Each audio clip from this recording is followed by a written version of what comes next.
आज की क्लास में आपको एंटोमोलॉजी में जो इंसेक्ट के कैरेक्टर्स हैं, इंसेक्ट में कौन से लक्षण पाए जाते हैं, इस सब के बारे में बताएंगे। इससे पहले के वीडियो में हमने आपको एंटोमोलॉजी की डेफिनेशन, उनकी बॉडी इंसेक्ट की, इसके बारे में बताया था, क्योंकि ये भी बहुत ज़रूरी है कि इंसेक्ट कैसे होते हैं और उनको कैसे पहचाना जाता है।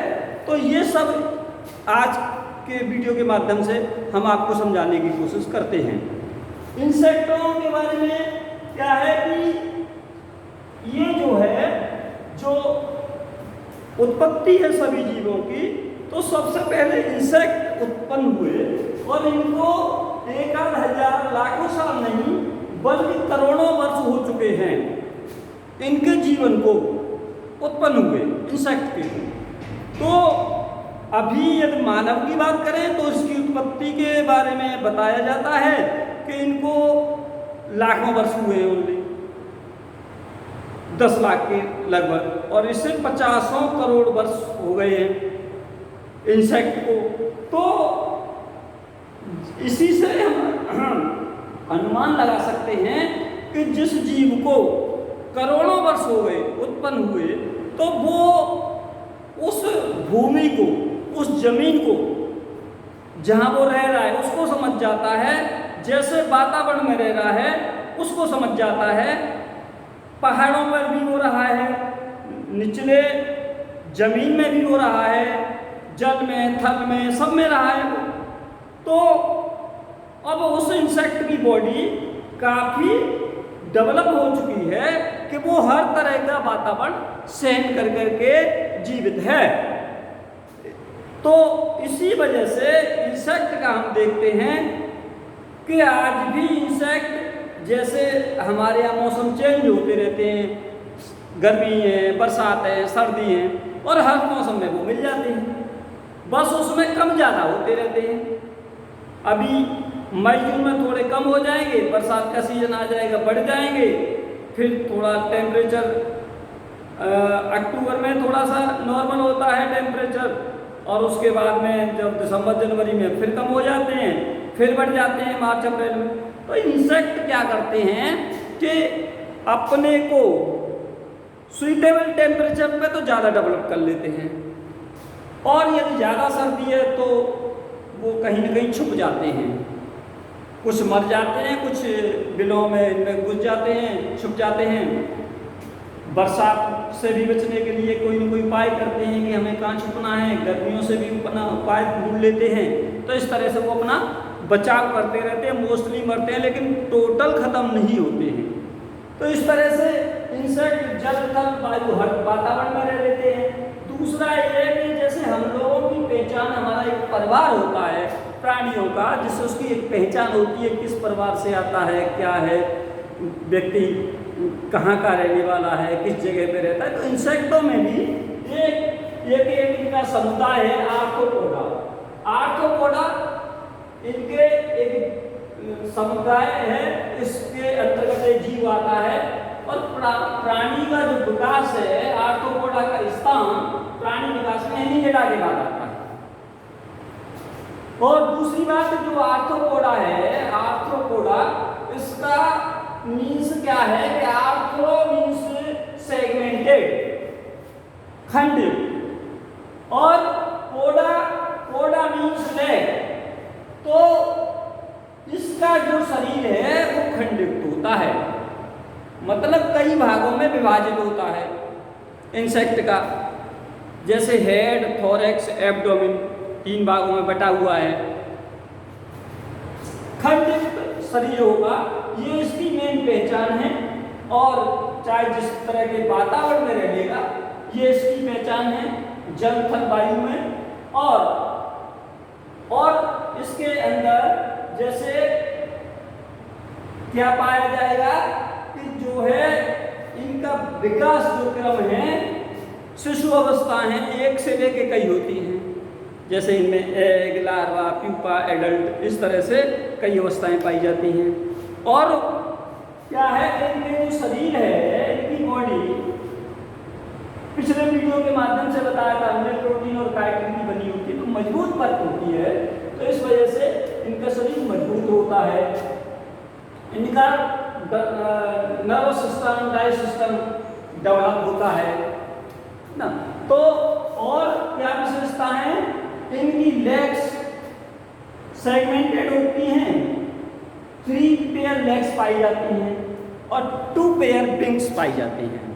तो इस तरह से इंसेक्ट में ये इनकी एक मेन विशेषता है। अब हम इसको आपको एक डायग्राम के माध्यम से समझाते हैं कि किस तरह से आप पहचानेंगे कि इस इंसेक्ट में ये भाग हैं।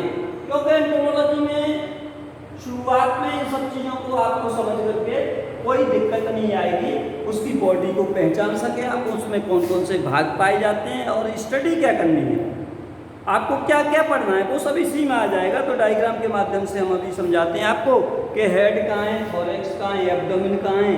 फिर हेड है तो उसमें कौन कौन से भाग पाए जा रहे हैं, एंटनी है, माउथ पार्ट्स हैं, एंटनी का रोल क्या है, तो एक एक पॉइंट बाय जिसमें फिर हम आपको समझा देंगे। तो डायग्राम के माध्यम से हम आपको बताते हैं अभी कि इंसेक्ट को लेकर के कि इसके ये बॉडी के पार्ट है, इस तरह से डिवाइडेड होता है। अब क्या है कि देखिए, हम कोई एक डायग्राम बना रहे हैं इंसेक्ट का, ये एक इंसेक्ट है और इसके अंतर्गत क्या है, कौन कौन से पार्ट पाए जा रहे हैं, कहाँ पर है, कैसे विभाजित है। तो आप इसको बना भी सकते हैं और देख करके आप इसको समझ भी सकते हैं। तो पहले आप समझ लीजिए क्या है ये। जैसे कोई ये इंसेक्ट है, अभी इसके माउथ के पास में हम 2 संरचनाएं बनाते हैं और ये इस तरह से। अब ये संरचनाएं क्या हैं और इसकी स्ट्रक्चर किस तरह की होगी, तो आप पहले या तो समझ लें कि इस तरह से कोई हमने इंसेक्ट का कोई डायग्राम बना रहे हैं। इसमें आपको रटना कुछ भी नहीं है, ओनली समझना है। इस तरह से हम इसको बनाएंगे, लेबलिंग करेंगे। जैसे जैसे हमने एक संरचना बनाई है, अब इसमें इस तरह से करेंगे और यहाँ पे इस तरह से बना देंगे, यहाँ पे इस तरह से कर देंगे। इधर हम क्या करेंगे, यहाँ भी इस तरह से, इधर भी ऐसे और इस साइड में। दूसरी बात इसमें क्या है, एक ऐसे लेंगे, एक ऐसे संरचना लेंगे, एक इस तरह से लेंगे, एक इस तरह से लेंगे। अब इनमें क्या करेंगे, ऐसे ऐसे ऐसे कर देंगे।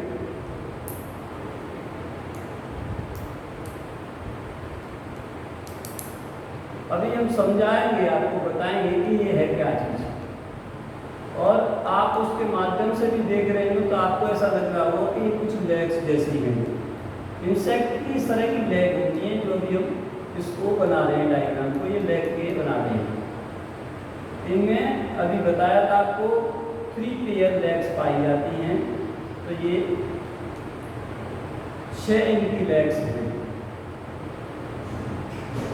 और ये सेगमेंटेड होती हैं, कई खंडों में बटी होती हैं। लेग्स का पॉइंट आएगा तो लेग में बता देंगे कि लेग भी में कई प्रकार की आती है। माउथ पार्ट्स की स्टडी करेंगे तो माउथ पार्ट्स का बता देंगे कितने प्रकार की होती हैं। आज भी हम आपको एंटनी की स्टडी करेंगे और एंटनी के बारे में भी पहले पॉइंट में समझाएंगे, क्योंकि एंटनी का बहुत बड़ा रोल है इंसेक्ट के अंदर। और करती क्या है एंटनियाँ, तो ये आपको समझना होगा। और एंटनी है कहाँ इसमें, अब इसके माध्यम से मैं आपको भी सब समझा देते हैं कि आप ये डायग्राम देख रहे होंगे। अब देखिए इसमें ये हमने एक संरचना जैसे बनाई थी अभी शुरुआत में, जिससे क्या कहते हैं, है ना, ये क्या है। इंसेक्ट में अधिकतर ऐसी दो तार जैसी रचनाएं पाई जाती हैं। कोई इंसेक्ट आप बटरफ्लाई लें, हनी भी लें, है ना, ग्रासहॉपर हो, किसी इंसेक्ट की आप स्टडी करें, आप उसे देखेंगे तो आपको लगेगा कि उसमें तो तार जैसी संरचना है। और ये क्या चीज़ है, इसका क्या रोल है, इसका क्या मतलब है इसमें। तो ये तार जैसी जो संरचना है ना, इन्हीं को एंटनी बोलते हैं। SHRNGAE, इसकी हिंदी है श्रृंगिकाएं। तो हिंदी की थोड़ी टफ पड़ती है, इस वजह से आपको हिंदी न समझ करके उसके इंग्लिश के ही पॉइंट ध्यान रखें। इंग्लिश की मेन हेडिंग के लिए और जानकारी के लिए आप श्रृंगिकाएं भी याद कर सकते हैं। तो हम भले ही यहाँ नोट कर देंगे आपको श्रृंगिकाएं, लेकिन आपको ज़्यादातर इसको एंट्री बोलना है श्रृंगिकाएं, क्योंकि इसकी हिंदी खुद ही अपने आप में थोड़ी कठिन सी लग रही है। क्या श्रृंगिकाएं, अभी इसकी डेफिनेशन भी हम बताएंगे, है ना। अभी स्टार्ट करेंगे एंटनी का पार्ट, तो पहले से समझा दें कि ये जो इंसेक्ट का एक डायग्राम बनाया है, अभी हमने बोला था कि ये 3 भागों में बटा होता है। अब 3 भागों में कैसे बटा है, कौन कौन से 3 भाग हैं देखिए। ये वाला पार्ट हेड का है, HEAD, ये हेड है, और यहाँ पे इसका नाम है थोरैक्स, THORAX, और इसका नाम है एब्डोमेन, ABDOMEN। ये 3 पार्टों में डिवाइडेड होता है। पहला हेड, हेड में क्या क्या पाया जाता है, तो हेड के ही अंदर एंटनी पाई जाती है और माउथ पार्ट्स पाए जाते हैं। ये आपको आगे के लिए भी ध्यान रखना है। BSc AG सेकेंड ईयर के जो बच्चे हैं उनके सिलेबस में ये सभी चीज़ें हैं जो आप लोगों को पढ़नी है कि हेड, थोरैक्स, एब्डोमेन। तो आपको क्या करना है कि हेड में एंटनी, या हम नोट कर देते हैं TEANTAE, एंटनी, और माउथ पार्ट्स पाए जाते हैं। और क्या पाया जाता है, माउथ पार्ट्स, मुखांग। एंटनी मीन्स श्रृंगिकाएं। ये 2 चीज इसमें हेड में होती है। तो अभी हम और चीजें समझा रहे हैं, तो एक टॉपिक लेंगे हम कि जैसे एंटनी का लेंगे तो एंटनी के बारे में बताएंगे, इसका क्या कार्य है और क्या किस तरह से इंसेक्ट के लिए बहुत ही उपयोगी है।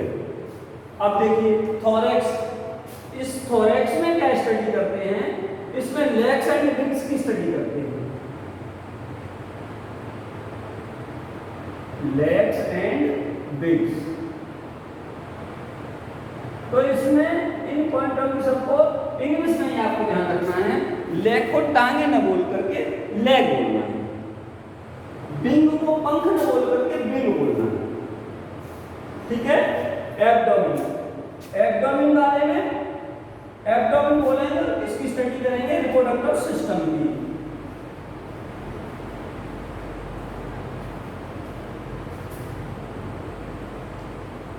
ये सब इंग्लिश में ही आपको थोड़ा सिंपल रहेगा, तो इस वजह से ये पॉइंट इंग्लिश में ही आपको ध्यान रखने मेन। और अब क्या करना है आपको, तो जैसे अब ये हो गया कि हेड, थोरैक्स, एब्डोमेन। अब हम आगे एक टॉपिक लेंगे एंटनी का, जो अभी बात कर रहे हैं, और उसकी मेन विशेषताएं बताएंगे कि एंटनी की मेन विशेषताएं क्या हैं, है ना। किसे कहते हैं एंटनी, तो देखिए ये रही एंटनी। अब इसकी डेफिनेशन आपको रटनी नहीं है, ओनली समझनी है कि हेड में, देखिए हेड में, सिर में, आंखों के पास, आंखों के पास स्थित 2 ताक जैसी संरचनाएं एंटनी कहलाती हैं। क्या डेफिनेशन हुई, हेड में आंखों के पास, आईज के पास स्थित 2 तार जैसी संरचनाएं, ये दिखाई दे रही हैं तार जैसी संरचनाएं एंटनी या श्रृंगिकाएं कहलाती हैं। बिल्कुल सिंपल डेफिनेशन है, आप रटेंगे तो भूल सकते हैं, आपको इसी में देख लेना है कि क्या डेफिनेशन हुई। ये आंखों के पास स्थित है, 2 तार जैसी संरचना है, श्रृंगिकाएं कहलाएंगी। अब चूंकि इसके बारे में क्या है, एंटनी के बारे में, कि हम इनके बारे में पढ़ेंगे कि इनका क्या मेन वो क्या रहता है रोल, मेन रोल क्या है एंटनी का, ये हम आपको स्टडी करनी है। ये सब हम भले ही साथ कर देंगे इसके, हैं, तो इसके बारे में हम इसको हटा देंगे, लेकिन ये सब आपको स्टडी करनी है। तो फंक्शन ऑफ एंटनी हम आपको बता देते हैं। एक टॉपिक लेते हैं, इसे हटा दें। देखिए फंक्शन ऑफ एंटनी और फंक्शन ऑफ एंटनी, लेकिन जो एंटनी है इनके जो जैसे एक तरह से कितने भागों में बटी होती है, एक थोड़ा सा ये समझ लीजिए। तो इसके पेडिशन ऑफ फ्रेजलम 3 भागों में बटी होती है। पहले का नाम एंटनी के यदि भागों की बात करेंगे तो एंटनी में स्केप होगा SCAP स्केप, दूसरा होगा पेडिशन PDICL, तीसरा होगा फ्लैगलम FLAGLLUM। हम आपको नहीं दिखाई दे रहा हो शायद, तो स्पेलिंग में हम बोल भी रहे हैं आपको FLAGLLUM। तो ये 3 भागों में एंटनी बटी होती है। पहला भाग, दूसरा भाग और तीसरा भाग, इनका कोई खास रोल नहीं रहता है एंटनी में, बस 3 भागों में बटी होती है, इतना ध्यान करना है। इनका जो खास रोल है वो फंक्शन ऑफ एंटनी का है। तो फंक्शन ऑफ एंटनी में क्या करना है, फंक्शन ऑफ एंटनी में देखिए इसमें स्पर्श ज्ञान, स्वाद ज्ञान, गंध ज्ञान, श्रवण ज्ञान और अन्न ज्ञान। तो इस तरह से इसके मेन आपको बता देते हैं। स्पर्श ज्ञान, ऑर्गन ऑफ स्मेल, स्वाद ज्ञान, ऑर्गन ऑफ टेस्ट। ऐसे हिंदी आप समझेंगे तो हिंदी में स्पर्श ज्ञान, स्वाद ज्ञान, और तीसरा है गंध ज्ञान, गंध ज्ञान, और है चौथा वाला श्रवण ज्ञान, और है अन्न ज्ञान। अन्न ज्ञान तो देखिए इसमें अभी इसको मैं थोड़ा सा आपको शॉर्ट ये समझा देते हैं, आप समझ जाएंगे कि जो स्पर्श ज्ञान है इससे उनके रास्ते ढूंढने में आज में पता लग जाती है, भोजन वगैरह का कि कैसे हम इसका रास्ते का पता करें, भोजन का पता करें, तो स्पर्श से ये पता कर लेते हैं एंटनी के द्वारा। स्वाद का जैसे कॉकरोच वगैरह होता है उसमें स्वाद रोग होते हैं, तो वो भोजन के स्वाद का पता कर लेते हैं। जैसे हम खट्टा, मीठा, कड़वा कैसा है, तीखा है, पता लगती है जीभ से, ये इससे ही एंटनी से पता करते हैं। स्पर्श का भी पता करते हैं। गंध का हम लोगों को किससे पता लगता है, गंध का नाक के द्वारा पता लगता है कि कोई बदबू आ रही है, क्या आ रहा है ना। और इनको किससे पता लगता है, एंटनी से पता लगता है। श्रवण ज्ञान हमको कानों से पता लगेगा कि कोई वाहन आ रहा है, पीछे देखेंगे नहीं पता नहीं लगेगा, लेकिन इनको इसी से एंटनी से पता लगेगा। अन्न ज्ञान, इनकी एंटनियां मॉडिफाइड हो जाती हैं, बड़ी हो जाती हैं, तो उससे छलांग भी लगा लेते हैं, वो छलने कूदने में भी मदद कर देती हैं, यही एंटनियां। तो एंटनी क्या करती है इनका, और देखने में भी मदद करती हैं। जैसे कि हम लोगों को चारों तरफ देखना पड़ेगा, अपनी गर्दन घुमानी पड़ेगी तब पीछे का पता लगेगा, आंखों से देखते हैं कि कौन आ रहा है। ये क्या करते हैं, जहाँ भोजन पे बैठी हुई है, कहीं प्लांट पे बैठी हुई है, तो इनको कोई जरूरत नहीं है, ये अपनी एंटनियों को घुमा देंगे। 2 ऐसे तार जैसी संरचनाएं बताएं, उनको ऐसे घुमा के देख लेंगे। यदि इनकी मित्र है, जैसे कोई बटरफ्लाई है, वो आ रही तो फिर उन्हें उड़ने की जरूरत नहीं है। किसी व्यक्ति का कोई फ्रेंड हो तो बड़ी खुशी हो जाती है कि हमें कोई जरूरत नहीं है, लेकिन ऐसे ही इनको अपने शत्रु की भी पता लग जाती है। कोई व्यक्ति मारने आ रहा है, पकड़ने आ रहा है, कोई बटरफ्लाई नहीं है, हनी भी नहीं है, कोई इंसेक्ट नहीं है, तो ये क्या करते हैं, उड़ के भाग जाते हैं। अब उसे कहाँ से हम पकड़ेंगे, उड़ जाते हैं। और यदि इनका मित्र कोई आ रहा है तो उससे कह देंगे और भी आ जाओ, इकट्ठे होकर के खा लो फसलों को। तो इस तरह से ये एंटनियां हैं, मेन एंटीना का काम करती हैं, और इससे के बगैर इनका जीवन आधा अधूरा है। जैसे किसी व्यक्ति के हाथ नहीं हो, पैर नहीं हो, आंखें नहीं हो, तो जीवन कैसा है, आधा अधूरा है। और इनका तो मेन रोल ही एंटनी है, हाथों का, पैरों का, आंखों का, कानों का। तो एंटनी बगैर इंसेक्ट का जीवन आधा अधूरा है, वो मरे समान है इंसेक्ट। इसलिए इसका बहुत बड़ा रोल है, आपको ये ध्यान में रखना है। हमने आपको बता दिया कि ये इसके मेन फंक्शन हैं। अब इसमें आपको ये इतनी चीज़ें समझ में आ गई होंगी। इसको जो डिटेल में हमने अभी बताया है, आपको ये समझ में आया हो तो आप हमारे वीडियो को लाइक करें, शेयर करें, कमेंट करें। आपको इसके पॉइंट हमारे रह रहे कि कितनी प्रकार की होती हैं, तो थोड़ा बड़ा टॉपिक है, इस वजह से इसमें हमने आपको फंक्शन ऑफ एंटिटी बताए, और उसमें इसके अलावा आपको मॉडिफिकेशन ऑफ एंटिटी बता देंगे। एक और वीडियो हम बनाएंगे, क्योंकि उसमें डायग्राम भी बनाने हैं, उसमें उनके टाइप बताने हैं, तो उसमें भी टाइम लगेगा, तो उसमें डायग्राम सहित हम आपको समझा देंगे। अभी पहले फिलहाल आपको एंटिटी का जनरल समझ लीजिए, फिर उनकी टाइप ऑफ एंटिटी बता देंगे। तो आज के लिए वीडियो इतना ही हम बताते हैं, अन्य में पूरी जानकारी देंगे। धन्यवाद।